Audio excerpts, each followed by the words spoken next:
उत्तर प्रदेश के लखीमपुर खीरी के तिकुनिया कांड के मुख्य आरोपी और केंद्रीय गृह मंत्री अजय मिश्रा का बेटा आशीष मिश्रा 278 दिन जेल में बिताने के बाद जमानत पर रिहा हो गया है। आशीष एक सप्ताह घर पर रह सकेगा। उसे 8 सप्ताह की जमानत मिली है। आशीष मिश्रा को कोर्ट की ओर से निर्देश दिया गया है कि वह यूपी में 1 सप्ताह ही रह सकता है। बता दें कि शर्तों का उल्लंघन करने पर आशीष की जमानत रद्द हो सकती है।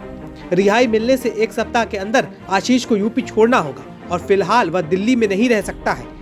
लखीमपुर जिले के तिकुनिया थाना क्षेत्र में 3 अक्टूबर 2021 को हिंसा हुई थी। आरोप है कि केंद्रीय गृह राज्य मंत्री अजय मिश्रा टेनी के बेटे आशीष मिश्रा उर्फ मोनू के इशारे पर थार जीप से प्रदर्शनकारी किसानों को कुचल दिया गया था। घटना में 4 किसानों की मौत हो गई थी। हिंसा भड़कने के बाद कुल 8 लोगों की जान चली गई थी। इस मामले का मुख्य आरोपी आशीष मिश्रा उर्फ मोनू है। इलाहाबाद हाईकोर्ट ने 10 फरवरी 2022 को आशीष को जमानत पर रिहा करने का आदेश दिया था, लेकिन सुप्रीम कोर्ट ने उस आदेश को रद्द कर दिया था, जिसके बाद सुप्रीम कोर्ट ने आशीष मिश्रा को शर्तों के साथ रिहाई का आदेश दिया था। सुप्रीम कोर्ट 14 मार्च को फिर मामले की सुनवाई करेगा। 14 मार्च को दिए गए आदेश की समीक्षा की जाएगी। आशीष के वकील की तरफ से दलील दी गई थी कि वह 1 साल से अधिक समय जेल में बिता चुका है। वहीं आशीष के घटना में शामिल होने का कोई ठोस सबूत नहीं मिला है। लखीमपुर खीरी की निचली अदालत के जज ने सुप्रीम कोर्ट को भेजी रिपोर्ट में बताया था कि केस का निपटारा होने में 5 साल तक का समय लग सकता है।